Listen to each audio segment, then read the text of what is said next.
Alhamdulillahi Rabbil Alamin.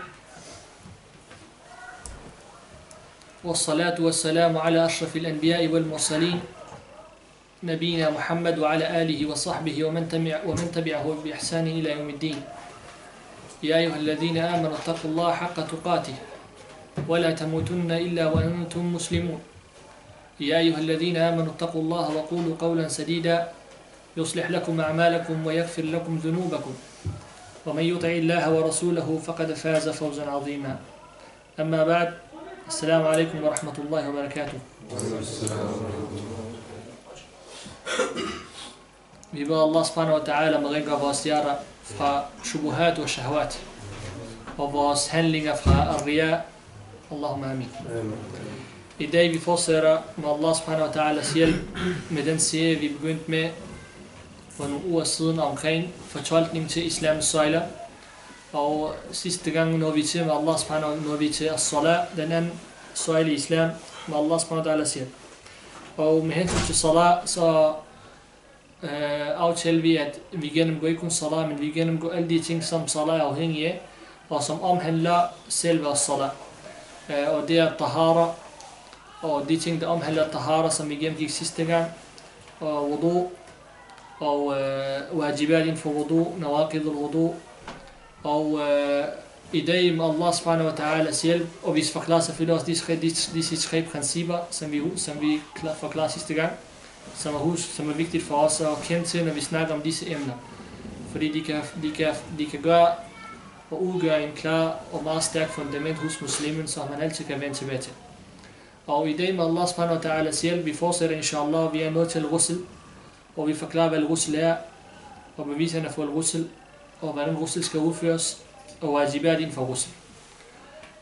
Og vi når også til at snakke om lidt smule omkring as-salat, hvor vi forklarer om, hvad salat er, rent sprogligt, hvad det betyder, hvad salat betyder, og rent sharia-mæssigt, hvad as-salat betyder.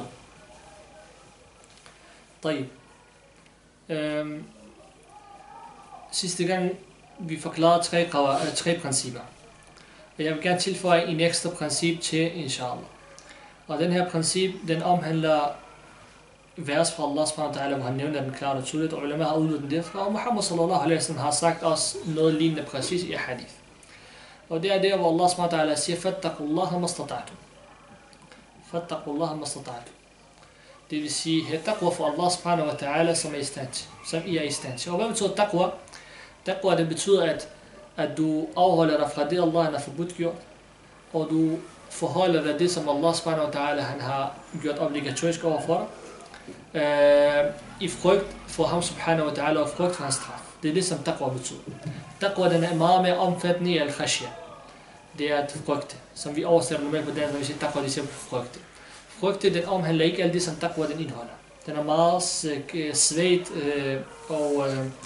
svagt ord i forhold til taqwa. Taqwa, den indbærer et meget stort og omfangende betydning. Så vi skal, når vi har noget at vide, hvad taqwa det betyder, så siger Allah subhanahu wa ta'ala, fattaqullaha mastata'tum. Det vil sige, Allah han siger til os, han siger, at han lægger et tilbedelse over for os i forhold til vores istidra', i forhold til det, vi er i stand til. Og hvad vi forstår vi ud af det? Det vi forstår ud af det, når vi kommer i en situation, hvor vi ikke kan udføre det, som Allah subhanahu wa ta'ala har gjort obligatorisk, så er der andre udveje, som vi kan udføre denne handling for. Og vi forklarer sidste gang, at det er på to måder. Enten Allah han opløfter den her fuldstændig, og vi ikke længere behøver at leve den for så som at svære, når vi skal faste. Eller Allah subhanahu wa ta'ala erstatter med noget, som er lettere end det, som vi skal til at gøre nu. For eksempel, hvis du kan blive stående, du bliver siddende. Hvis du kan blive siddende, du bliver liggende. Hvis du ikke har mulighed for at bruge vand til wudu eller ghusl, du lever tayammum, og så videre, og så videre, og så videre.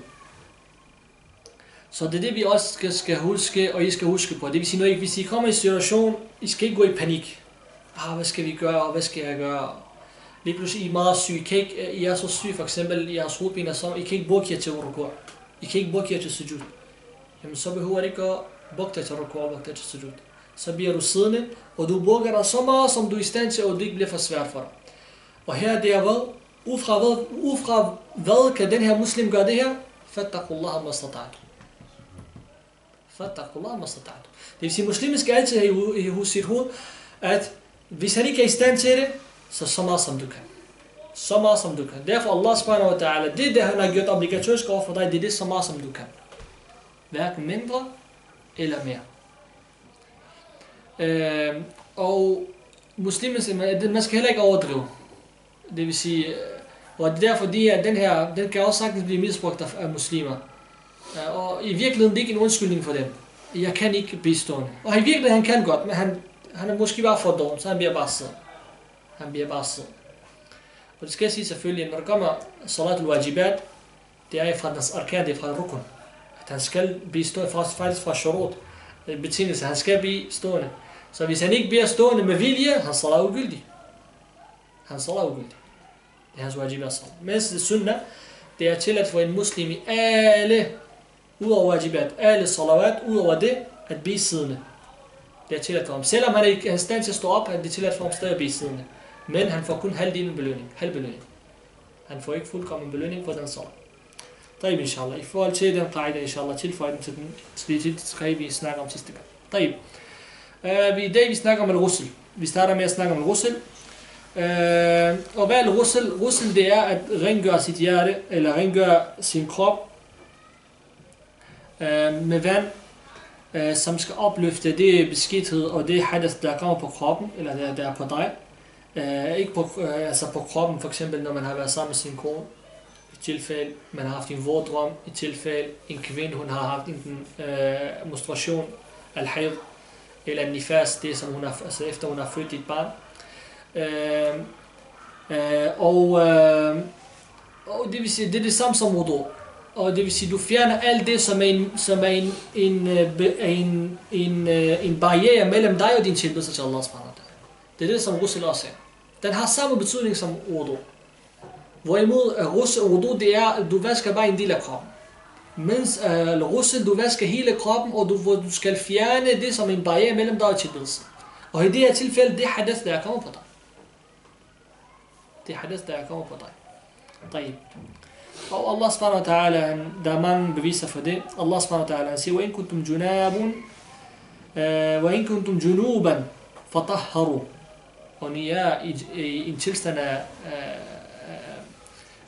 for eksempel når I har været sammen med jeres koner og så videre, فَطَهَّرُوا. Så rengør jer selv. Og Muhammad sallallahu alaihi wa sallam siger, إِذَا تَجَاوَزَ الْخِتَّانِ وَجَبَ الْغُسْلُ. Han siger, når privatdelen rammer eller kommer ind i privat, det vil sige mandens privatdel kommer ind i kvindens privatdel, wajab al-ghusl, så er ghusl obligatorisk. Og derfor vi behøver ikke at nævne så mange beviser omkring al-ghusl, fordi enhver muslim ved godt, at ghusl det er en del af sharia, og det er en del af islam, og det er noget man skal i disse tilfælde.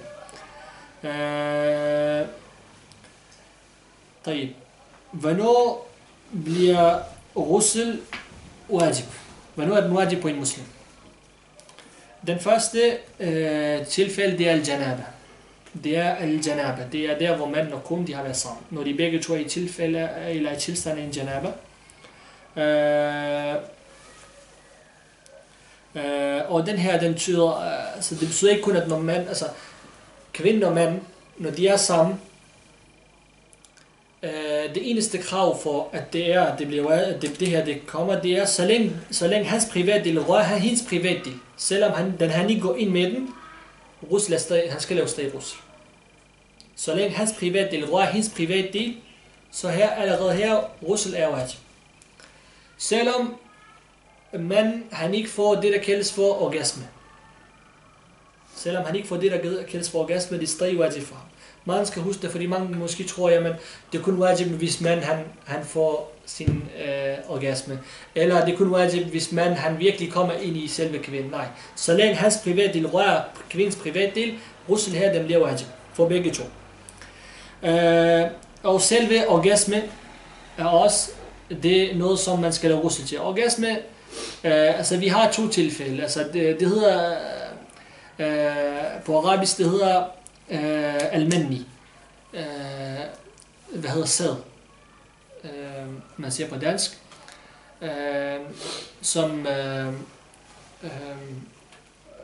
både hos mand og kvinde.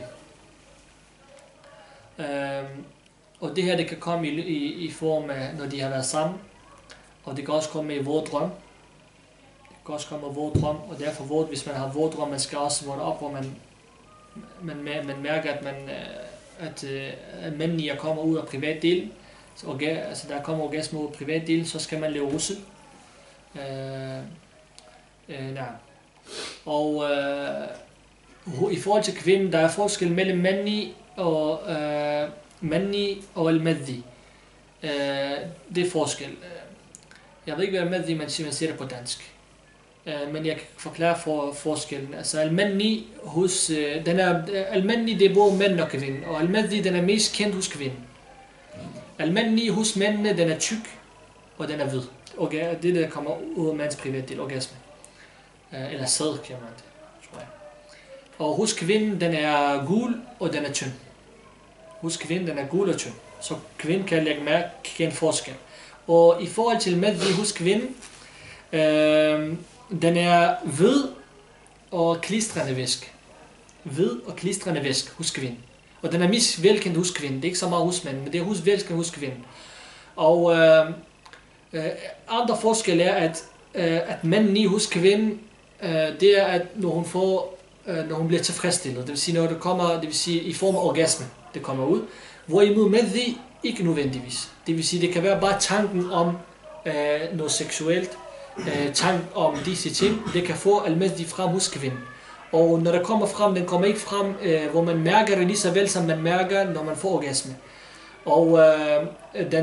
Og man får heller ikke den der tilfredsstilhed som orgasme. Og alle disse ting, det er vigtigt, at kvinderne, specielt kvinderne, kender forskel for det, fordi al-madhi, den er mest kendt hos kvinderne. Altså, de ikke bliver i tvivl om, hvornår det er mandlig, og hvornår det er madhi. Fordi hukum for dem, det er anderledes. Al-madhi, du skal lave russel. Al-madhi, du skal ikke lave russel, du skal bare lave wudu. Det er vigtigt at kende forskel. Lige præcis, kvinden, hun bliver i tvivl. Hvad er det? Der er forskel. Og derfor der er forskel mellem, det kan være bare tanke, at det kommer frem. Og hun bliver heller ikke tilfredsstillet, når al-madhi kommer frem i modsætning til al-mandhi. Allahu a'lam. طيب. I nogle eller også andre tidspunkter, hvor russel bliver obligatorisk, det er i forhold til kvinden.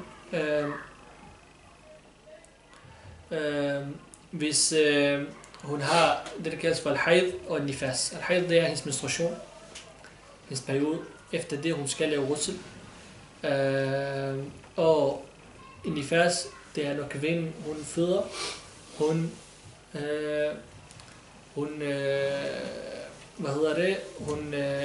efter når hun er sikker på, at hendes nifas, den er færdig, så skal hun lave al-russel. Hvad er mindste og højeste periode for al-nifas og al-hayd hos kvinden? Hvad er højeste og laveste dag? Det vil sige, hvor lang tid skal der gå, før man kan sige, det er hayd? For der er nogle blod, som ikke er hayd, men man lægger en periode, hvor man siger, hvis der går så lang tid, og du stadig har den, så er der hayd. Så er det menstruation. Forstår I, hvad jeg siger? Og den her hayd, hvis den overstiger et vis antal dage, den ikke længere hayd, så er der andre blod. Og derfor, du skal bare, du er ikke længere obligatorisk, altså så må du gerne lave salat og røre Koran og de her ting igen. Og der har været en stor diskussion iblandt om det her. Men den holdning, som er stærkest, wallahu a'lam, fordi i sharia, der er ikke kommet et specifikt antal for hverken, så i sharia, der er ikke blevet beskrevet. Vi snakker om hadith, sunnah, hverken nifas, eller menstruation, eller når kvinden hun føder, dens mindste dag og dens længste dag. Og derfor Sheikh al-Islam med den holdning, han har sagt i forhold til den her, det er, den er afhængig af urf. Det vil sige normerne iblandt folk. Det vil sige, hvad er normerne iblandt kvinderne i det område? Altså hvad er det mest velkendt i det område? Hvor lang tid det skal gå, før man kender det for selve menstruation? Og i forhold til menstruation i en kvinde, hun kan godt kende forskel. Når der kommer sådan en menstruation, altså hun kender godt forskel mellem blod og menstruation. Det lærer man efterhånden.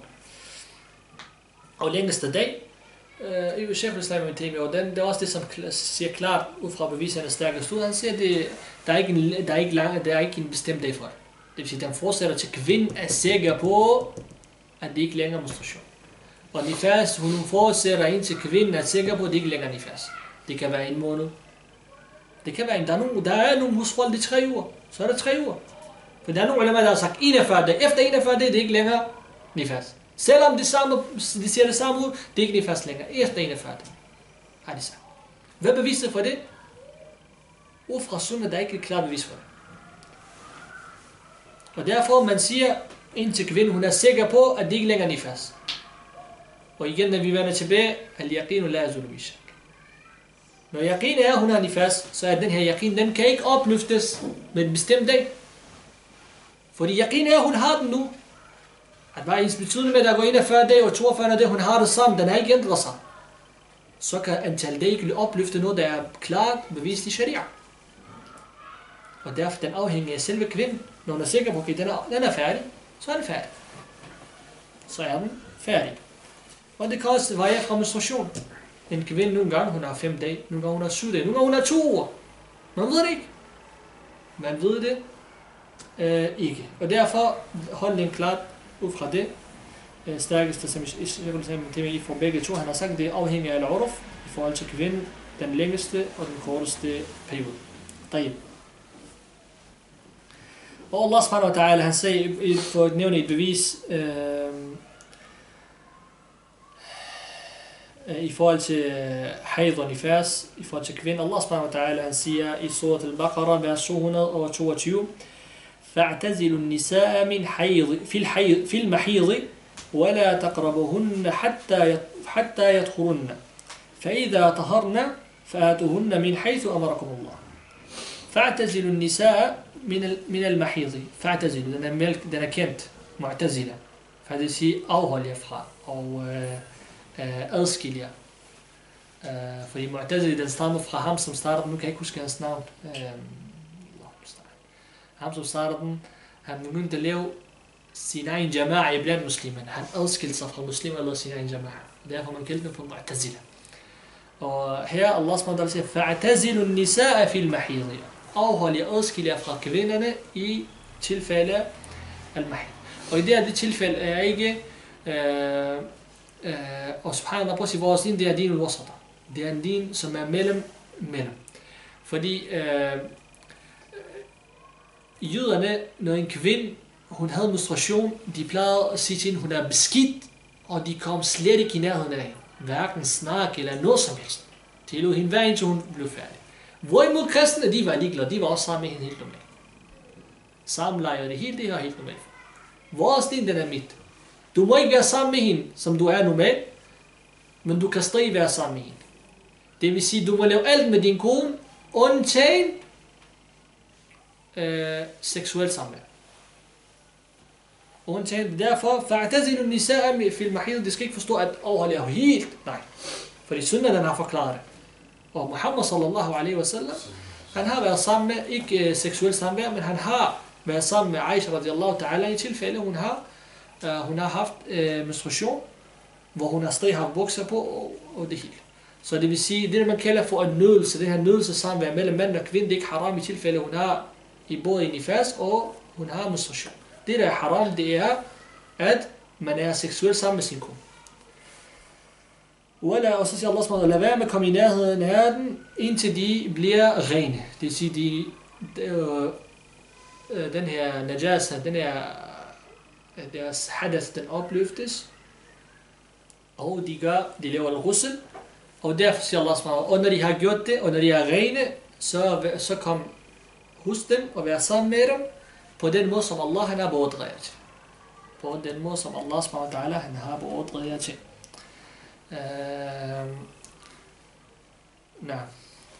Og den tredje er al-maut, død. At når en muslim han dør, der skal også lave ghusl på ham. Og det er det, som Muhammad sallallahu alaihi wa sallam, da hans datter Zainab radiyallahu anha, hun død, han beordrede dem til at lave ghusl på hende, radiyallahu ta'ala anha. Tayyib. Og den er beviset for det, det er i Sahihain, det er i Sahih Muslim og Bukhari. Og når en person han bliver muslim igen. når en person bliver muslim, han skal også lave ghusl. Og der sahabien Qais bin Asim, da han blev muslim, Muhammad sallallahu alaihi wasallam ham til at lave ghusl. Og den er Bukhari og Abu Dawud og Nasa'i og udover dem også, og den er sahih, den er hadith. Der, طيب. Og hvornår det og så vil jeg nævne, så er der nogen, der tænker, jamen hvem er al-Jum'ah? Er det ikke wajib? Nej. Der er enighed blandt ulama, jumhur, at om Jum'aen, det er ikke wajib at lave ghusl, men det er sunnah.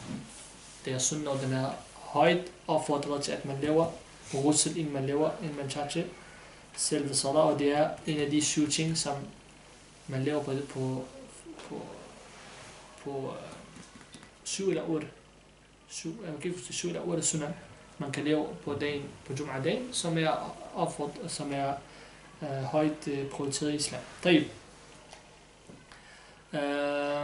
Hvad er af de obligatoriske handlinger inden for ghusl? Fordi vi har, og i det inshallah, i modsætning til ghusl og i modsætning til salat, eller til wudu og til salat, al-ghusl vi forklarer det som er sunnah.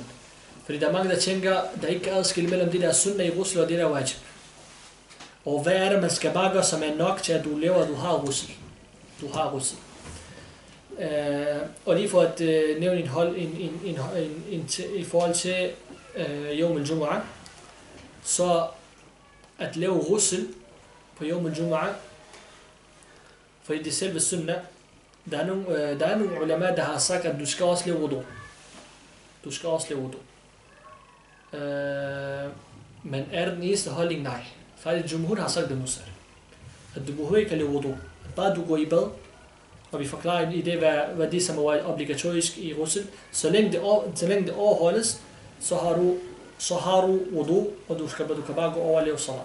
Fordi holdningen kom fra, de siger ulama, de siger, kan noget sunnah bære noget, der er wajib? Fordi salat på Yawm al-Jum'ah, det er wajib. Og at lave ghusl, det er sunnah. De siger, kan noget sunnah bære på sig selv noget, som er wajib? Og det her uenighed kom. Og den stærkeste holdning, Allahu alam, det er, at så længe ghusl, de wajibat, der er, og selve wudu, det er ikke wajib inden for ghusl, så er det stadig gældende, og man kan sagtens bare lave ghusl, og vaske sig og tage afsted. Allahu alam. طيب. Det som er wajib inden for ghusl, den første er det er niyya, intention. Og det er klart, at Muhammad sallallahu alaihi wasallam siger, innamal a'malu bin niyyat, og den her hadith, den har vi forklaret før. Innama tufid al-hasr. Hasr, det betyder, at den begrænser. Den begrænser hvad? Den begrænser her i den her tilfælde er a'mal til niyat. Den begrænser handlingerne til intentioner. Det vil sige, hvilken handlinger er a'mal al-sharia. For at sige Muhammad sallallahu alaihi wasallam, hver handling i sharia, den er afhængig af dens intention. Om hvad? Om dens accept. Om den er accepteret eller ej. Om den er accepteret eller ej. I form af det som vi er obligatorisk, det som vi skal udføre, det er i forhold til dens accept og belønning, mens i forhold til haram, det er alene om dens belønning. Det vil sige haram, du behøver ikke intention for at afholde dig fra det. Den er stadig accepteret hos Allah subhanahu wa ta'ala. Men hvis du skal have belønning, du skal have intention, at du har forladt det for Allahs skyld. Mens det er det der wajib, du skal have intention for begge to. Både for den er accepteret, og for belønning. طيب.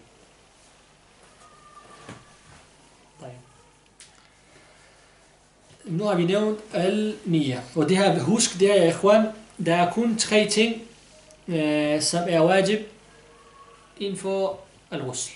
Kun 3 ting. Vi har allerede nævnt en intention. Intention, hvad er intention? Al-niyya, det er al-qasd. Al-qasd, det er det, du vil gøre. Det, du har til formål at gøre. Det er ikke noget, du skal udtale i dit hjerte, eller du skal udtale på tungen. Det er ikke noget, det handler ikke om det. Ibn Uthaymin, rahimahullah, han forklarer en sjov historie. Han sagde, der var en, der forklarede ham. Han sagde, han bed i Masjid al-Haram. Så kom der en mand ved siden af ham, og han skal til at lave salat.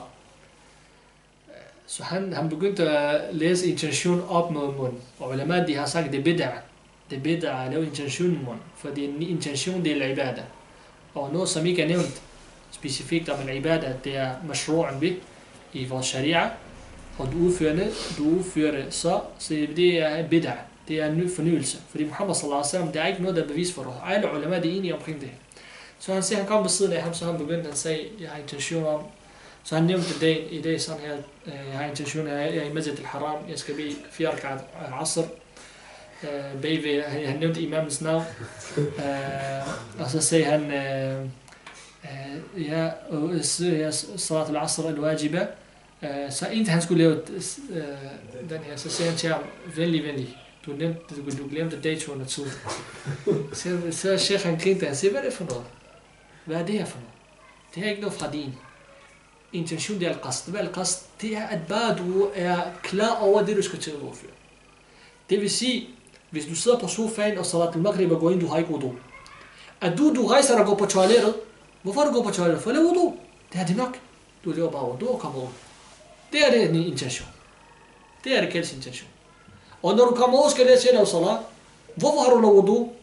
Du skal til at bede salat al-maghrib. Og du ved godt, du skal til at lave salat al-maghrib, tiden at gå ind. Det er intention.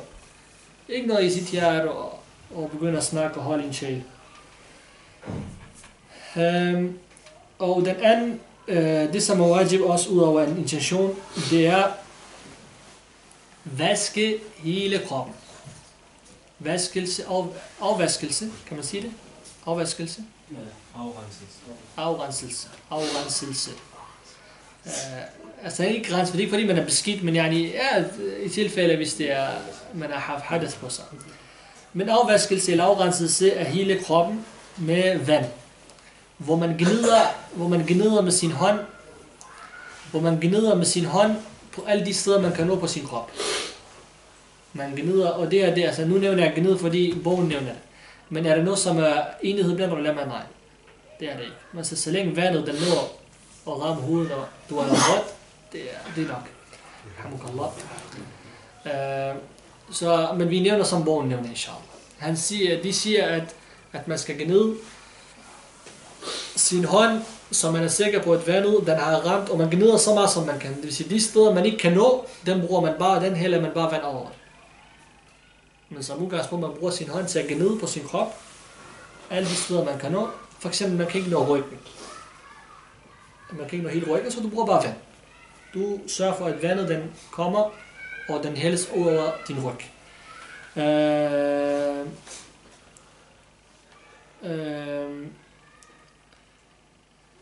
Indtil han er sikker på, at vandet har afdækket hele hans krop. Og at vaske hans hår og hans hår. Udover det. Fordi at man må også vaske hele hans hår. Og faktisk hele hovedet og kroget og det hele, og man sørger for, at vandet den har ramt hovedet på. Det er faktisk at nærmest at gå i bad. At gå helt almindeligt i bad med intention. Det er ghusl. Det er ghusl. Og hvad så sunan? Sunan, det er at tasmiya først. Det er at sige bismillah. Bismillah, inden man begynder. Og at man først vasker sine hænder 3 gange. Ligesom wudu. Vasker sine hænder 3 gange. Og han starter med at vaske sin private del. Og fjerner det urenhed, der er på sin private del.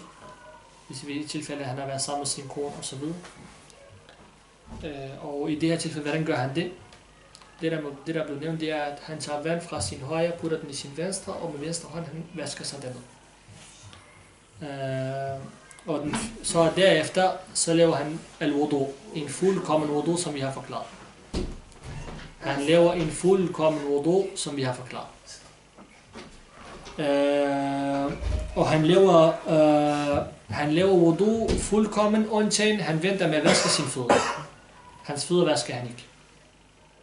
Det vil sige, efter han har lavet tasmir, og vi skal nok inshallah nævne lige om lidt rækkefølgen for, hvordan man laver det. For man laver hele russen. Men nu nævner jeg det, som er sunnah. Efter han har sagt bismillah og vasket sine hænder, og han har vasket sin privatdel med sin venstre hånd, og så laver han en fuldkommen wudu, undtagen han vasker sine fødder. Han vasker ikke sine fødder. Og det her beviset for det er der, hvor Muhammad sallallahu, hvor Aisha radiyallahu ta'ala anha, al-Mu'minin, vores mor,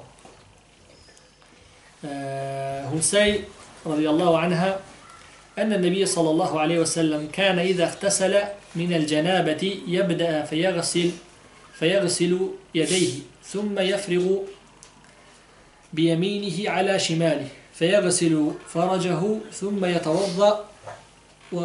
ثم يتوضأ وضوءه للصلاة. Hun sagde radiyallahu anha, at Muhammad Allahs profet sallallahu alaihi wasallam, hvis han skulle lave ghusl fra janaba, det vil sige, når han har været sammen med sin kone, han skal hvordan lave ghusl, han starter med at vaske sine hænder, og derefter han tager vand fra sin venstre ind i sin højre, og han vasker sin privatdel. Derefter laver han en fuldkommen wudu, som han laver wudu til at lave salat.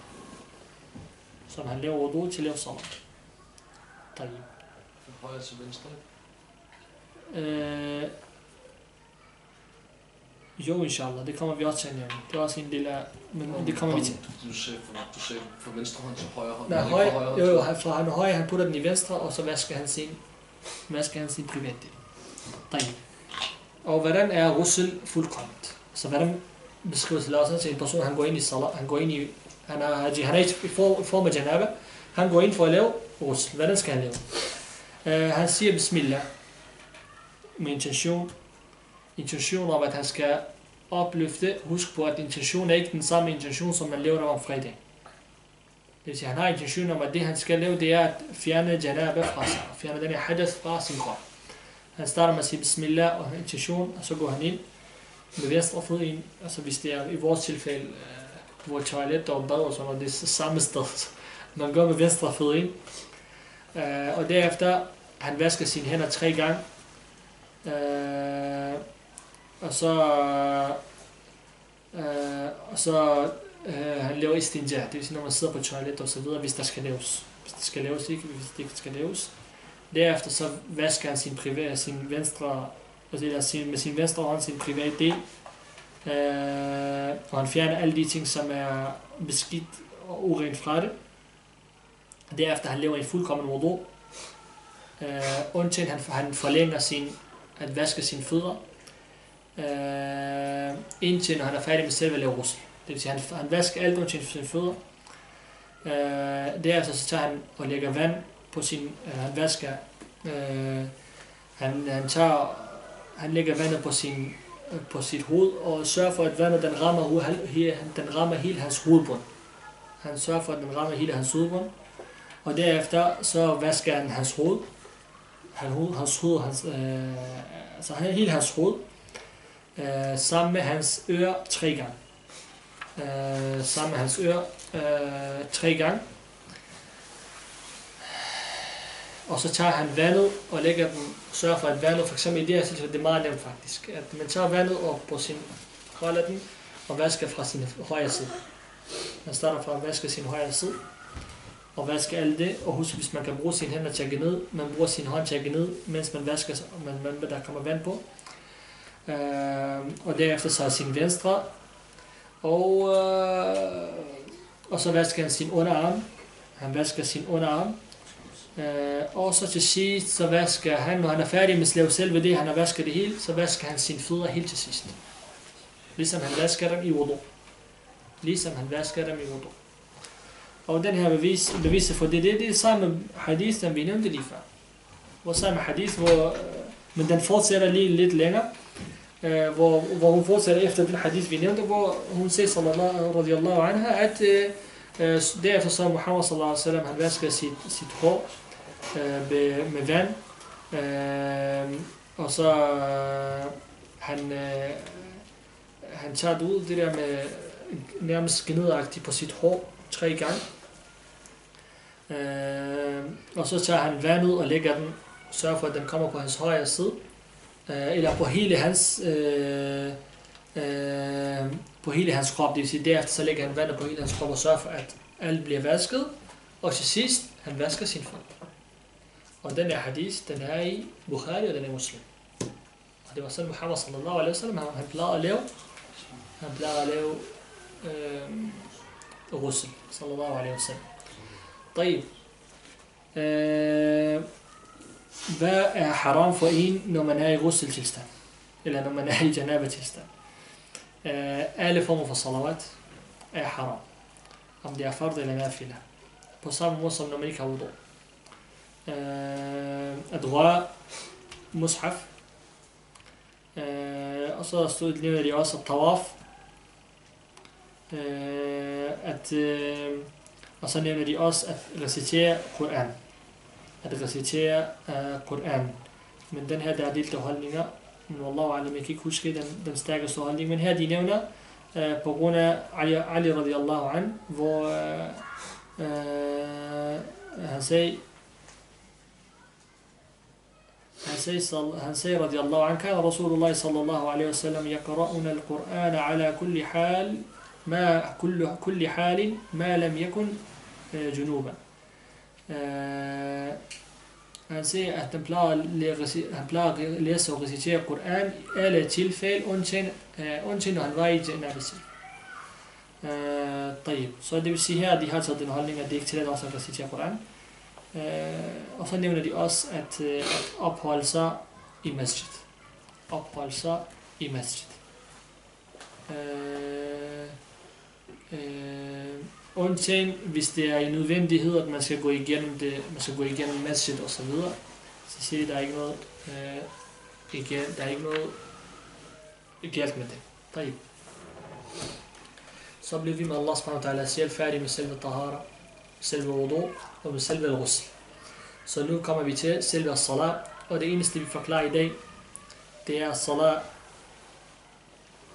sprogligmæssigt, hvad det betyder i arabisk, og hvad det betyder i vores sharia. Og så giver vi inshallah en lille påmindelse omkring farligheden bagved, at I kan lave sin salat. Må Allah subhanahu wa ta'ala beskytte os. Først salat لغة معناه هو الدعاء. Det betyder الدعاء. Salat sprogligt, det betyder dua. Og hvad betyder dua? Dua, det betyder talab. At bede om noget. Og når man siger dua, fordi i arabisk, der er forskel mellem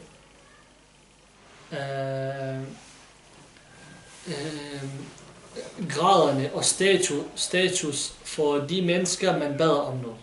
For eksempel, der var en alim, han sagde,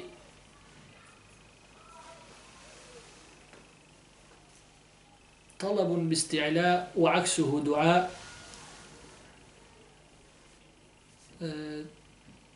طلب أمر باستعلاء وعكسه دعاء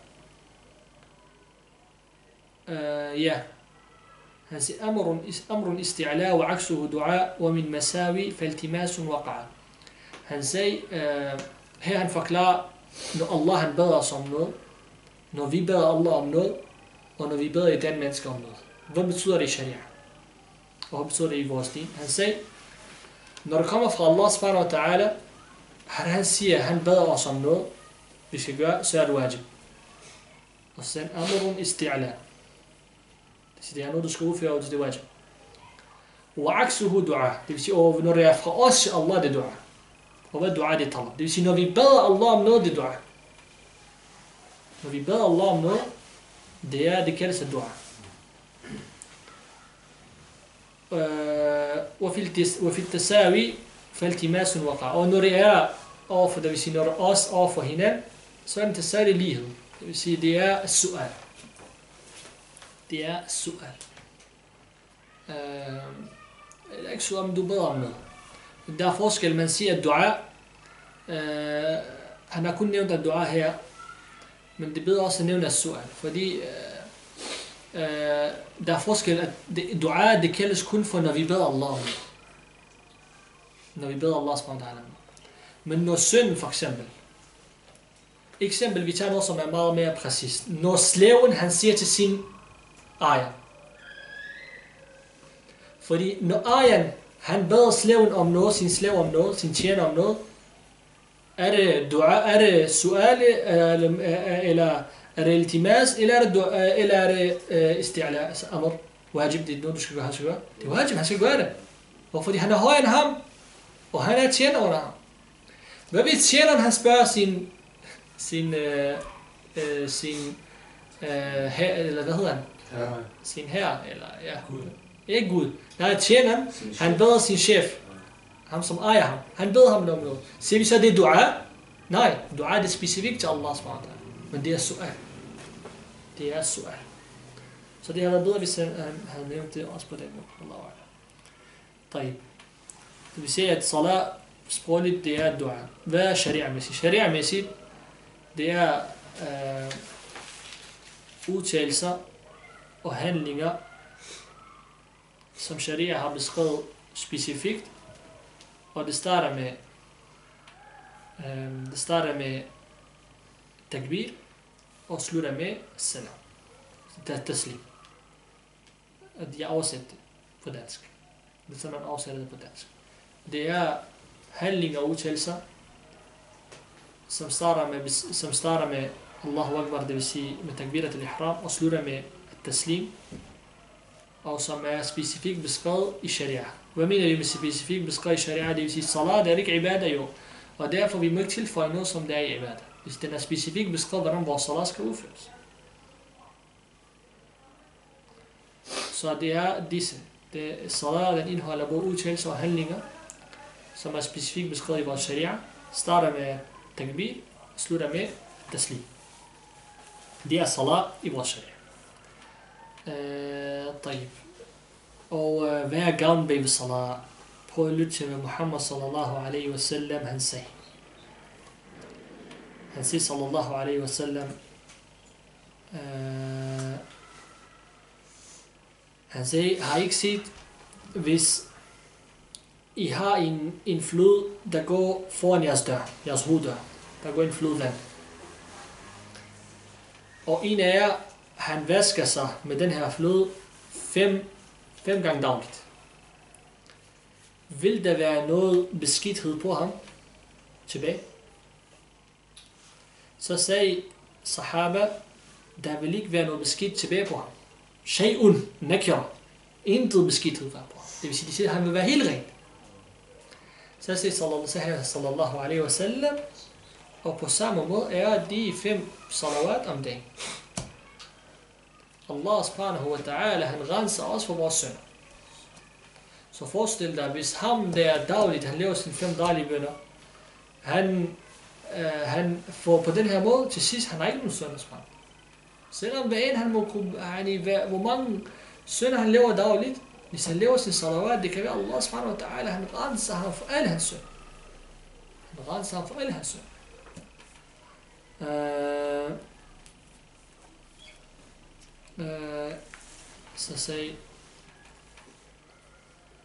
Så siger han også, sallallahu alaihi wa sallam, رأس الأمر الإسلام وعموده الصلاة وذروة سنامه الجهاد في سبيل الله. إذن حديث ما بغارض إمام أحمد والترمذي هذا صحيح هذا ناسي بلاد 40 النووية. Han siger رأس الأمر الإسلام. Han siger hovedet, altså sagens kerne, det er islam. Og hvad beskrev han så salat i forhold til islam? وعموده الصلاة. Det vil sige, den søjle er salat. Nu jeg giver et eksempel. Hvis vi har et hus, og den har et tag. Hvis vi bygger et hus med vægge, og vi laver taget. Hvis vi fjerner væggen, hvad skal der med taget? Falder udlagt. Salat i for islam. Og den her, den klar indikerer også, at forladelse af salat, det er vantroskab.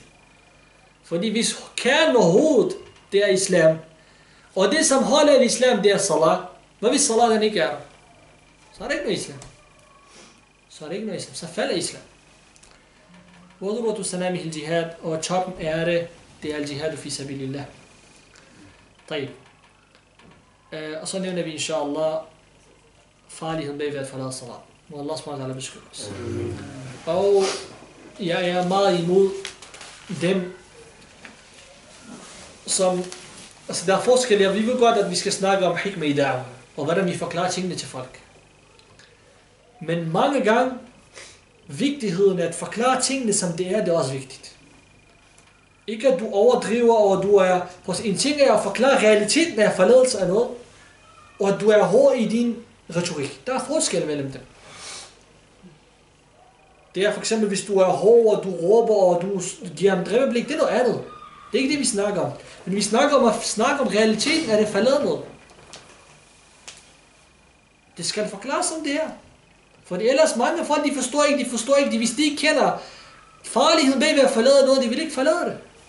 Allah subhanahu wa ta'ala, da han begyndte at sende ayat ned og wahi ned til Muhammad sallallahu alaihi wasallam, Allah subhanahu wa ta'ala, han sendte først ayat ned omkring hvad? Omkring helvede og paradiset.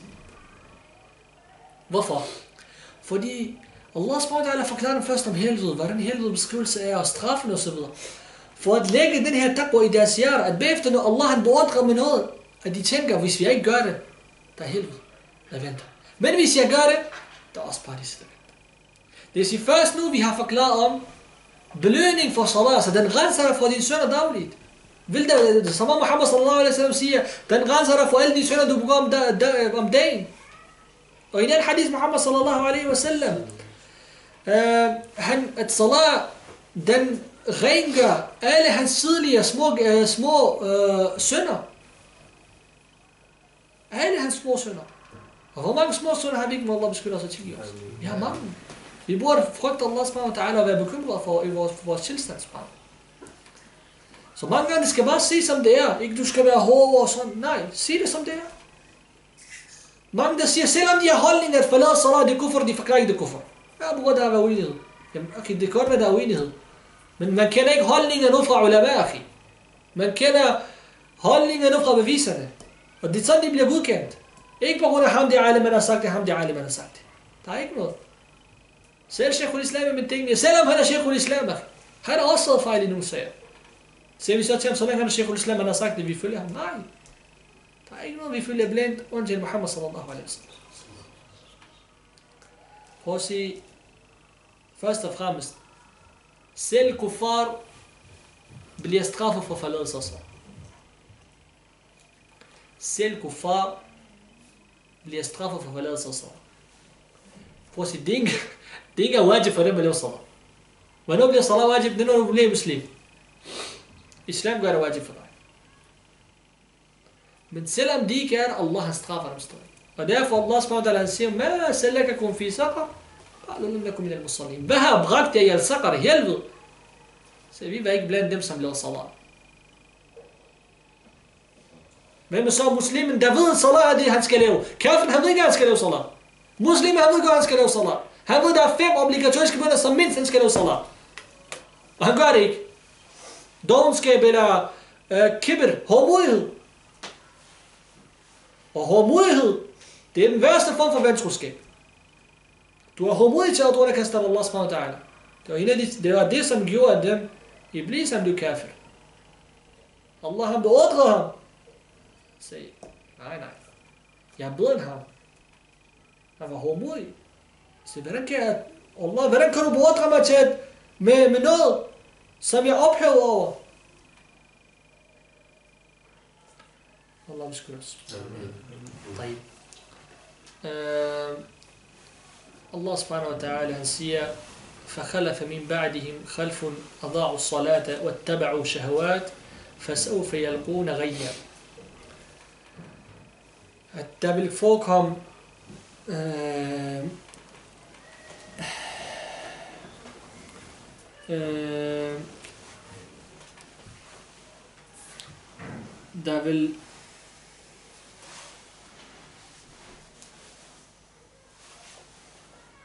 der vil forekomme efter dem en generation.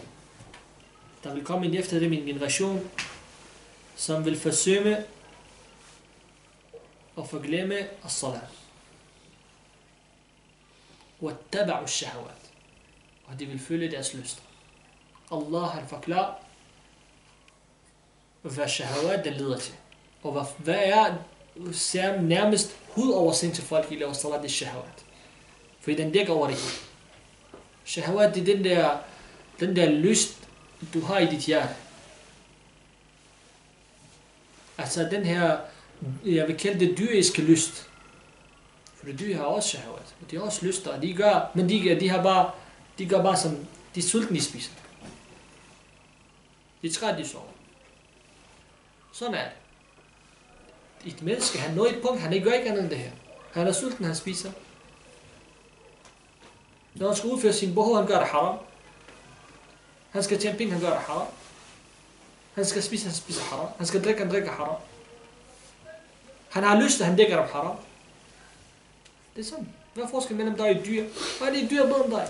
Et dyr, i det mindste, han kan ikke tænke klart. Det kan du. Og derfor et menneske, han kan være i dyr.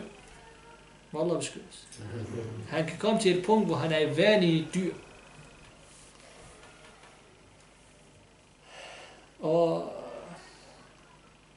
Allah subhanahu wa ta'ala, Muhammad sallallahu alaihi wa sallam, prøv lige til disse ahadis, som gør det klart. Hvor sag, han siger sallallahu alaihi wa sallam, بين الرجل وبين الشرك والكفر ترك الصلاة. بين الرجل وبين الشرك. Mellem en person og en shirk og kufr, det er forladelse af salat. Det er nogle af de beviser, vores ulama har klart gjort at sige, at det her det tyder på, at forladelse af salat er vantroskab. Og der er enighed iblandt as-sahaba, at forladelse af salat, det er vantroskab. Og Muhammad sallallahu alaihi wa sallam, han siger, al-ahdu alladhi baynana wa baynahum as-salata, faman tarakaha faqad kafar. Han siger, at den pagt, som er mellem os og dem, hvem er dem? Isharatun, det er en ishara til hvem? Det er kuffar. Det er den siger sig selv. Baynana wa baynahum. Okay, der er kun to lejre, der er muslimer og kuffar. Så det her verden, selvom der er et kuffar ikke nævnt i hadisen, så giver sig selv, at der er et ord, der mangler, og det her er kuffar.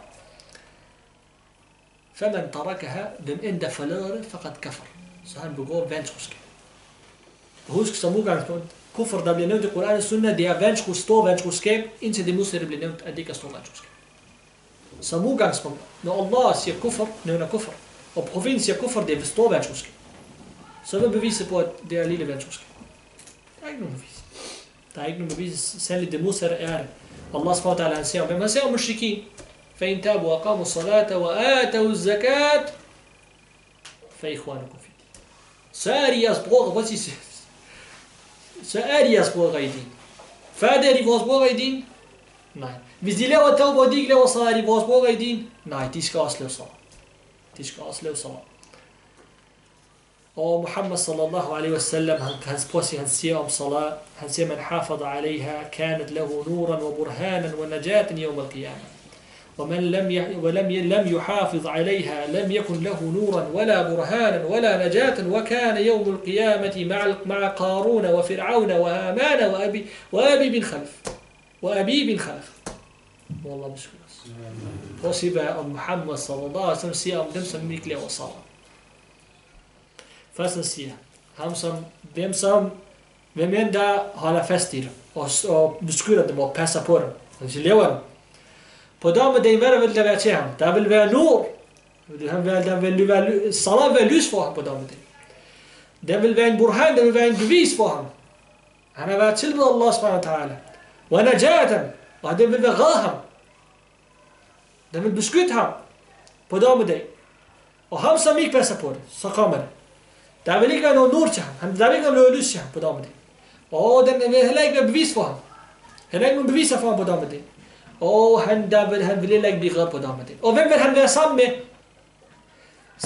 Brugte Muhammad sallallahu alaihi wa sallam, den her person, han vil være sammen med nogle muslimer? Nej, han vil være sammen med nogle af de værste kuffar, der er gået på den her jord. Sammen med hvem? Qarun. Allah, han gav ham alt. Og rigdom, han siger, de takker være mig selv. En af de værste personer, Allah han har nævnt i Koran, som lavede munkarat i samfundet, og gjorde at samfundet og folket, de gik fra at være tilbedere til Allah subhanahu wa ta'ala tilfredsstillende til at søge noget som var dunya, og søge noget som vil ikke gavne dem. Taghut og Fir'aun, som sagde hvad? Ana rabbukum al-a'la. Så jeg er største, jeg er den højeste Rabb. til jer. Og så man siger til ham, jeg kender ikke andet rab end mig selv til jer. Så jeg er den eneste rab. Og Haman, og Ubay bin Khalaf. Ubay bin Khalaf, han var en mushrik. Så han sagde til Muhammad sallallahu alaihi wasallam, jeg vil dræbe dig. I var i Mekka, før hijra. Hvad sagde Rasulullah sallallahu alaihi wasallam til ham? Og inshallah, jeg vil dræbe dig. Og Muhammad sallallahu alaihi wasallam dræbte ham. Som jeg kan huske det i Ghazwat al-Uhud. Og da han egentlig mødte Muhammad sallallahu alaihi wasallam, han havde glemt, at Muhammad sallallahu alaihi wasallam sagde, inshallah, jeg vil dræbe dig. Han så ham, han dræbte ham. Sallallahu alaihi wasallam. Disse kuffar alle sammen. Og tawaghid, hele vejen rundt. En person, der ikke laver salat. Han vil være sammen med dem på dagen. Kan vi så sige, at forladelse af salat, det er en stor synd? Kan en, som er syndig, stor syndig, være sammen med disse kuffar, disse tawaghid på dagen? Altså Fir'aun, han vil lave tauba. Allah giver ham ikke lov til tauba. Han fortjente ikke tauba. Han fortjente ikke det sige shahada. Så store taghut var. Hvad? En person, der ikke laver salat, han vil være sammen med dem på dagen. Nej, bror, du skal ikke. Bror, det er hvad profeten siger. Det er hvad profeten siger, akhi. Hans ord, det er det smukkeste ord. Hans ord, det er det rigtigste. Der er ikke noget, der kun Allahs ord har end hans ord. Det er det, han siger, sallallahu alaihi wasallam. Allah, han siger om hans ord, وَمَا يَنْتِقُ عَنِ الْهَوَىٰ إِنْ هُوَ إِلَّا وَحْيٌ يُوحَىٰ. Det er det wahi fra Allah subhanahu wa ta'ala. Det er wahi fra Allah subhanahu wa ta'ala. Dig, som ikke laver din salat, som ikke passer på det, på dommen, der er ikke noget nur, der er ikke noget burhan, og der er ikke noget najat. Du vil ikke blive red fra noget som helst, og du vil være sammen med de værste mennesker. De værste mennesker. Jeg tror ikke, at Iblis vil være sammen med de her mennesker. Wallahi. Iblis vil ikke være sammen med disse mennesker. Iblis han anerkender, han siger, i Koran Allah nævner ham, og man siger, han siger, Rabbi wa Rabbukum. Han siger, min Rabb. Han kan anerkende Allah subhanahu wa ta'ala. Men da Allah forbander ham, han siger, okay, så giv mig lov til i det mindste liv til dommedagen, så jeg kan vildlede befolkningen, så jeg kan vildlede folk. Og derfor der er ikke nogen undskyldning til, wallah, jeg har ikke tid, jeg er så presset på arbejde, det er så hårdt. Skolen, hvis jeg går ud, jeg får fravær.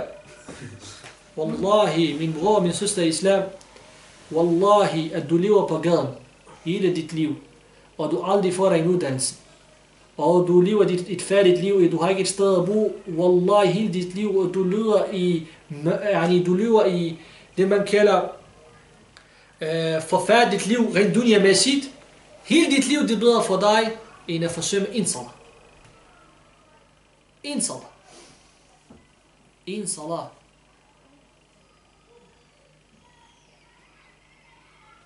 Det her, det er omkring salat. Og inshallah næste gang, med Allah subhanahu wa ta'alas hjælp, vi klager